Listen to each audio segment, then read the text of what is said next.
今晚煮麵食，肯定用個新器皿啊！肯定用我40年前嗰個新器皿嘅雲吞麵大碗嘅 size 啦，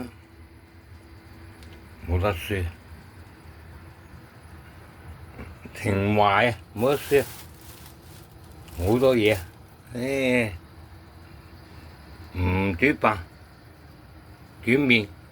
同我啲琴日食定嗰啲唔係牛蛙啊，係田雞啊，你咁割我一條牛蛙真係，我見我啲細侄女係啊啖啖肉啊，但係真係冇益嘅。